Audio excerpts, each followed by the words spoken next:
Hello YouTube, welcome back. So I was browsing around a website called JStore.org and I found something extremely interesting. All right.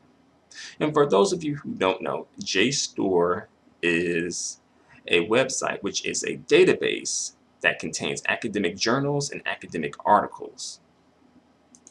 You know, and for those of you who don't know, academic articles are well researched and peer-reviewed articles, usually by um, scholars and educators. Many times the people have PhDs, and academic journals are usually the periodicals that publish academic articles. And of course, JSTOR would be the database for them. So again, I was on JSTOR and I ran across this really interesting title that really caught my attention. The title read, "How an Ex-Slave Successfully Won a Case for Reparations." And I'm like, what? Hey, skirt. Hold up, wait a minute. What? And I click on the link and then click on another link and I get linked to this academic article.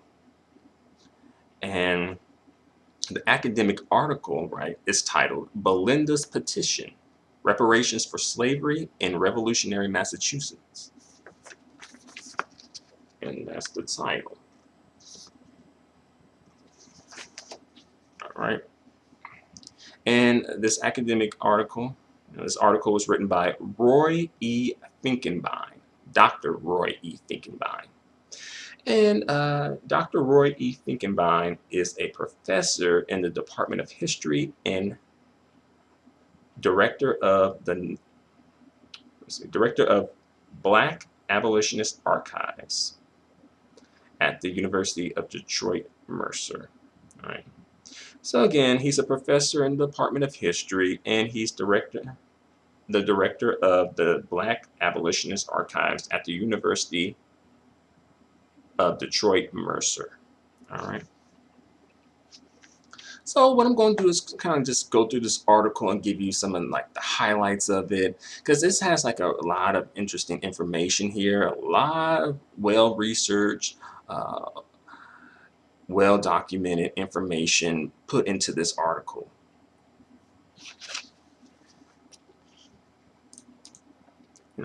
And by the way, the article is about 10 pages long, by the way.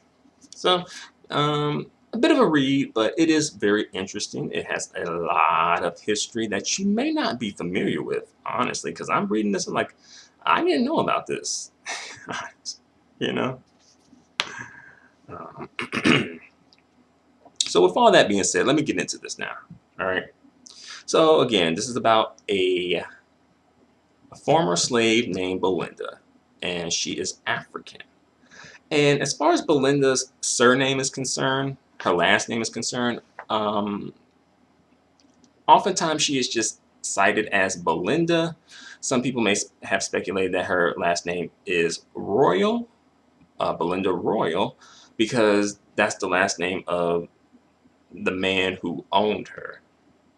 And then some documents have shown that her last name is Sutton, or Sutton, and that is possibly because I believe she was married at one point or another.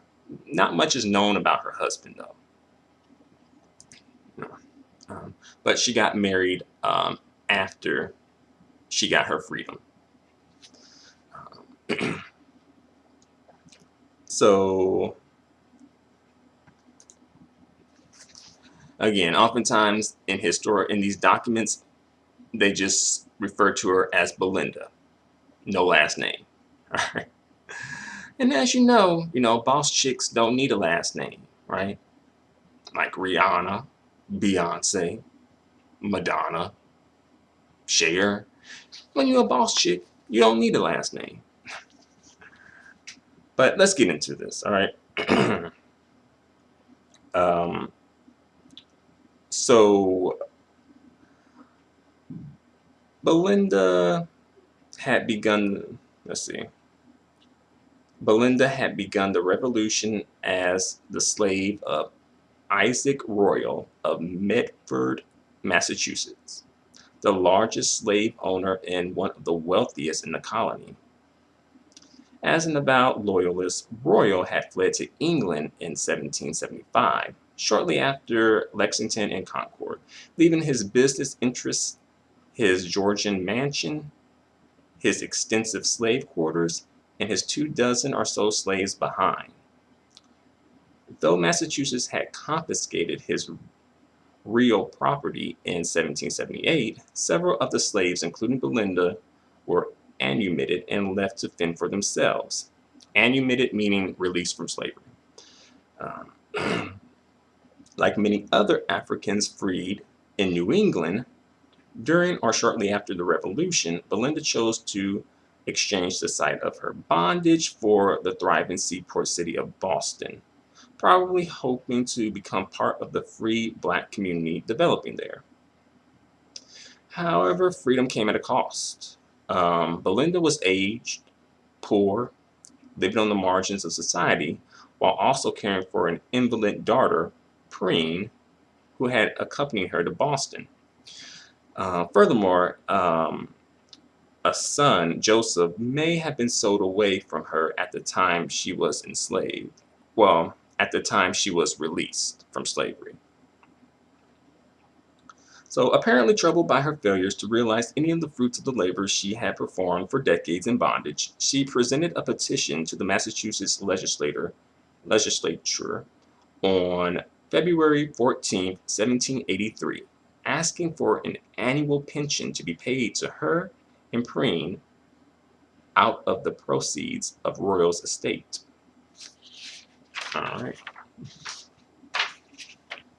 Now, some sources are going to have like misremembered this situation and misinterpreted this situation as Belinda making a plea for freedom, but this was not. Belinda was free already. She didn't need to make a plea for freedom. All right. Um, Actually, the petition is a systematic but subtle statement of the right of reparations and the plea for a specific form of reparations, a very personal one. And perhaps the earliest example of reparations for the slave trade and slavery as well. So, slightly more than about 800 words arranged in 5 paragraphs, brief paragraphs. The petition recounts Belinda's suffering and unrequited toil as a consequence of slavery and the slave trade and seeks to justify her argument for an annual pension. It makes a moral and an intellectual appeal. All right. So next I'm going to go into her 5 paragraph petition. It's pretty short and straight to the point. All right, so the first paragraph deals with Belinda's life in Africa. She was captured by slavers at the age of 12, you know. And can you just imagine, you just out and about with your parents. She said that she was with her parents at the time. And like these white men came and like literally abducted her from her parents. Can you imagine that? Being out with your parents at 12 years old and being abducted and taken to a whole nother continent that you know nothing about, by the way. But before she was abducted, Belinda, she was born near the banks of the Volta River along the Gold Coast, which is present day Ghana. So, she's from that area. All right. So as I said, an armed band of white men driving many of her countrymen in chains.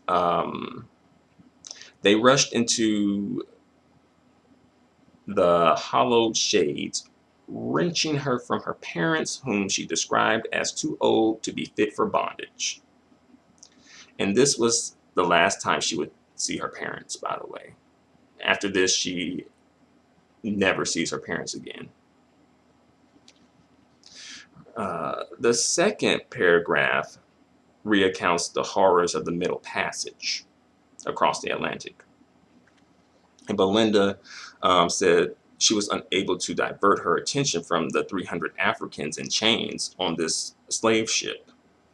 And let's see, it says here, the text pointedly observes that some of the slaves preferred suicide to the suffering and uncertain fate of life aboard a slave ship.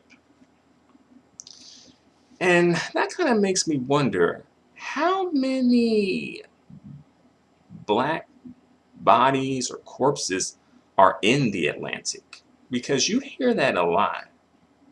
So and also it's like they never got a proper burial. Like you can't even, their families probably can't even access definitely can't access their bodies. They're like in the Atlantic Ocean, deep down in the Atlantic Ocean. So it's like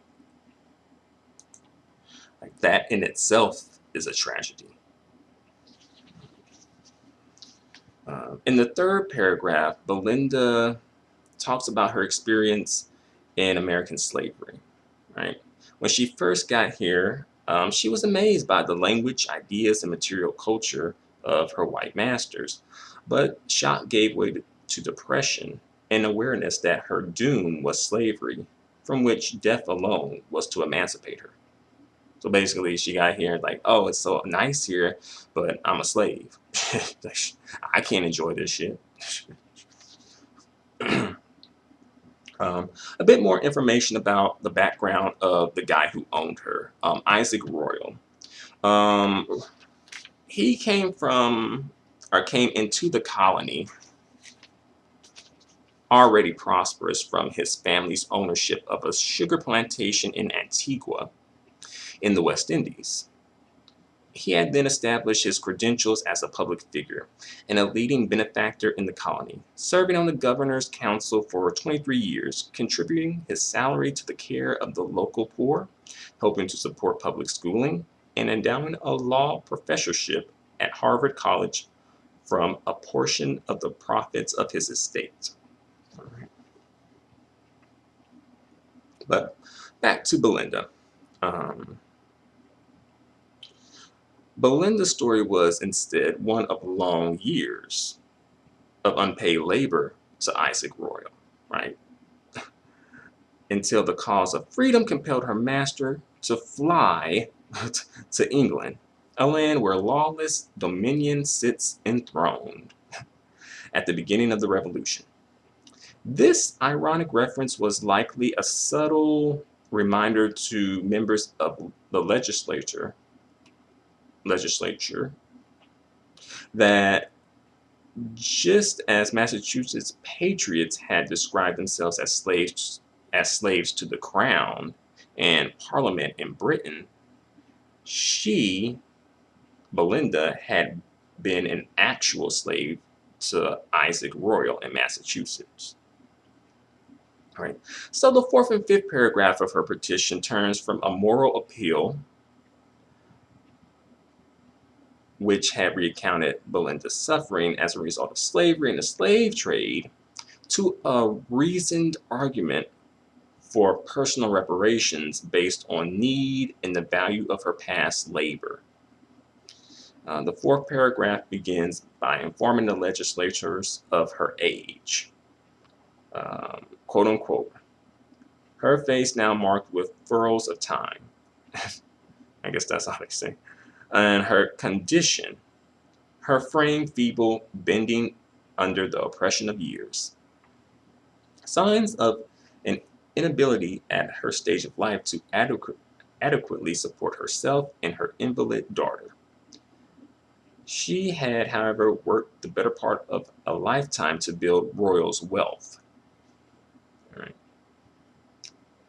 And in the final paragraph, she formally asked the legislator to answer her appeal by granting her an allowance from the accumulated wealth of Royal's estate.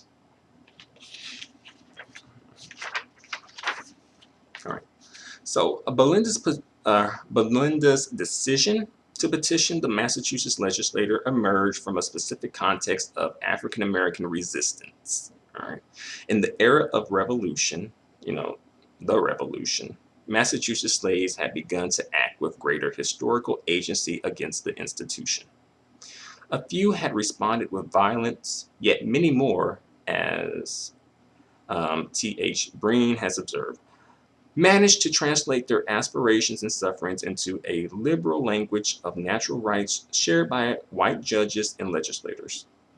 Such protests usually took form of freedom suits and legislative petitions from about 1765 to 1783, slaves initiated at least 18 freedom suits in Massachusetts courts. So these were like slaves petitioning the courts for their freedom, which is strange because oftentimes, usually when you think about Black people and getting their freedom, usually it's not through the legal system, right? But there are documented court cases of that happening, though. But usually it's like you think about like the slave revolution type stuff. All right. And bringing these petitions and freedom suits to the legislature for general emancipation, Massachusetts slaves learned something about the legal process. And as historians have shown, they came to consciously use and rely on the courts and legislators as key sources of potential remedy for their oppressed condition. Right? So, Black folks using the legal system, way back in the day. And that's nothing. Because usually, like lately, it's been kind of like more legal, But back then, you probably wouldn't think they would be in the legal system like that. But at least in Massachusetts, they were. All right. So this episode was not the first time that Massachusetts slaves and their white allies had raised the matter of compensating slaves for their time spent in bondage. Such ideas had occasionally gone hand in hand with individual requests for freedom. And as early as 1770, slaves in the state began to sue their masters for freedom and for payment of all services rendered after the age of 21. Many of these requests were successful, actually. In 1773, for example, Caesar Hendrick of Newburyport sued his owner, Richard Greenleaf, for £50 for unlawfully detaining him in bondage. The court awarded him £18 and his freedom. All right. Next, later in June 1773, when several Boston slaves petitioned the legislature for a general end to bondage, accompanying their petition was a copy of A Dissuasion to Great Britain by patriot pamphleteer James Swan, which sounded on its own defense of reparations. Swan, a recent arrival from England and a member of the Sons of Liberty, had been a participant in the notorious Boston Tea Party. His pamphlet, which attacked slavery and the slave trade on religious, moral, and economic grounds, turned to the Bible to justify reparations. He noted that Mosaic law required not only the freeing of slaves in the sabbatical year, every seventh year in the calendar of ancient Judaism, but also compensation for the slaves being freed. Swan quoted Deuteronomy 15, verse 13 and 14, to offer divine backing for his argument. Quote unquote, "Thou shalt not let him," the slave, "go away empty. Thou shalt furnish him out of thy flock, and out of thy floor, and out of thy winepress, of that wherewith the Lord thy God hath blessed thee. Thou shalt give him. This is in token that thou dost acknowledge the benefit thou hast received from his labors. All right. So Boston blacks endorsed Swan's argument and asked him to revise the piece, which he did, giving a copy of the reworked pamphlet to slave petitioners to present with their petition to the Boston legislature.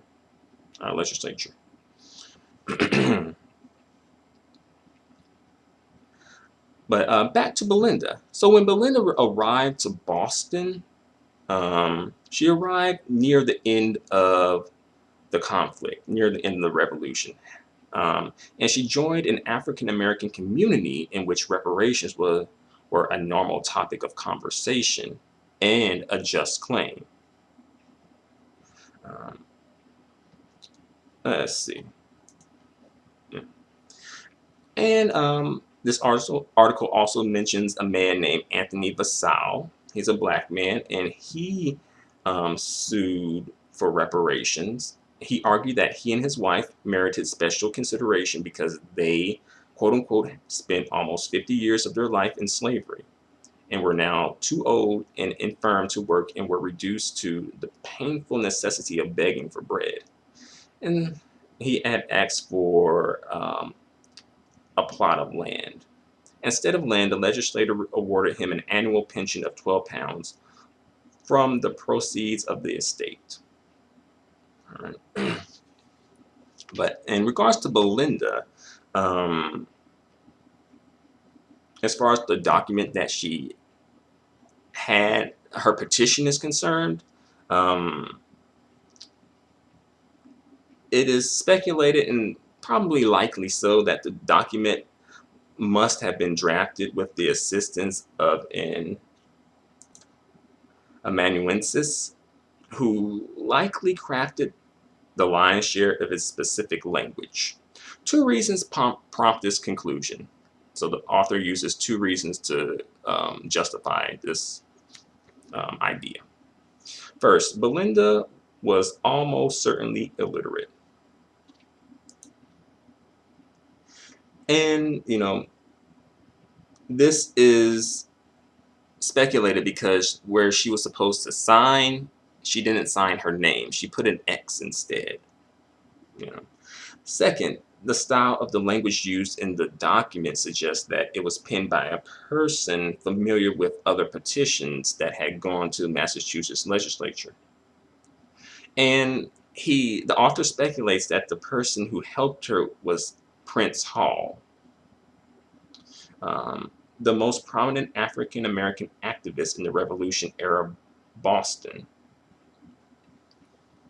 Born into slavery about 1735, he had been freed by his master in 1770. So about 35 years old, he finally got his freedom and entered fully into civic life, the civic life of his community and colony. He voted, paid taxes, apparently fought on the Patriot side of the Revolution, and founded and guided an African Masonic lodge.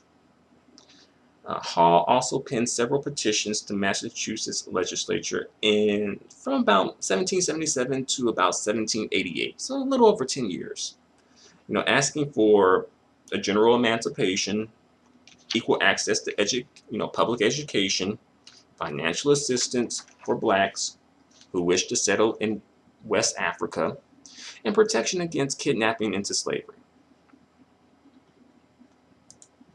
Okay.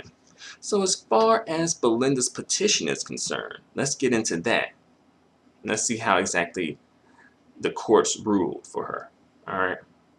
Faced with the content, language, and passion of Belinda's petition, whoever the amanuensis involved, the Massachusetts legislature granted her request, awarding her and her child an annual pension of £15, 12 shillings, to be paid out of the rents and profits of Royal's estate.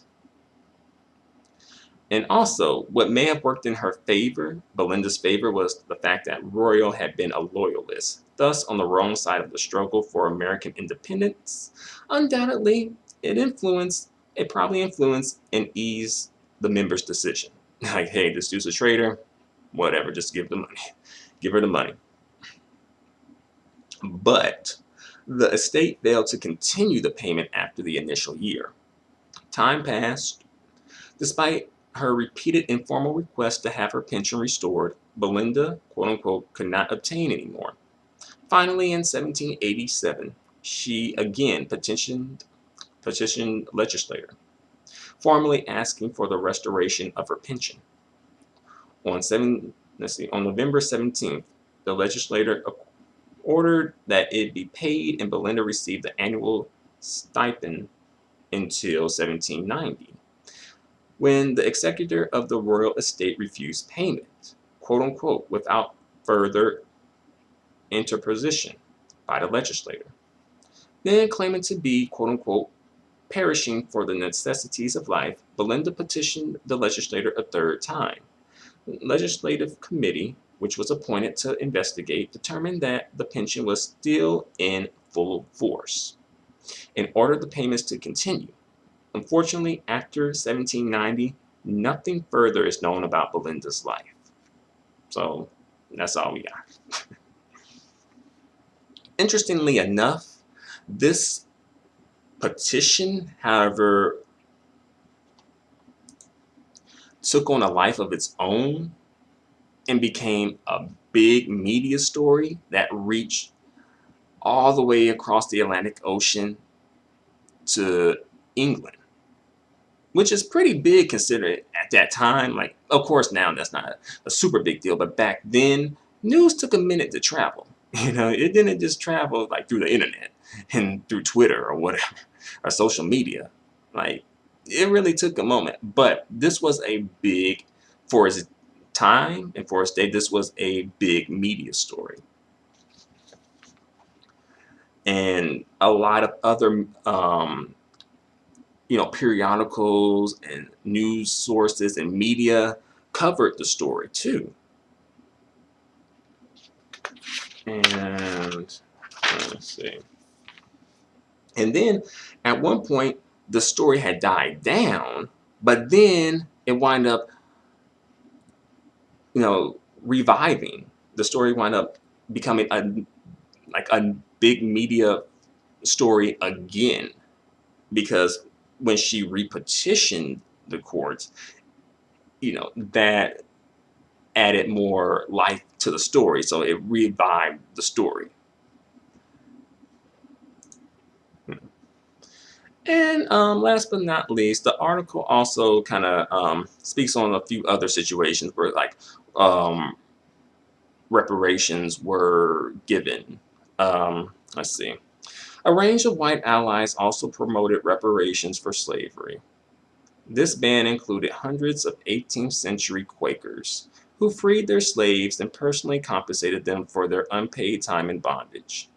Dozens of penitent masters in the Upper South who set their slaves at liberty, especially in their wills, as acts of retribution, and gave them plots of land, at first in the South and later in the emerging free states north of the Ohio River, and a small cadre of early 19th century anti-slavery evangelicals who argued that it was important not only to free slaves but also to offer them some recompense for slavery.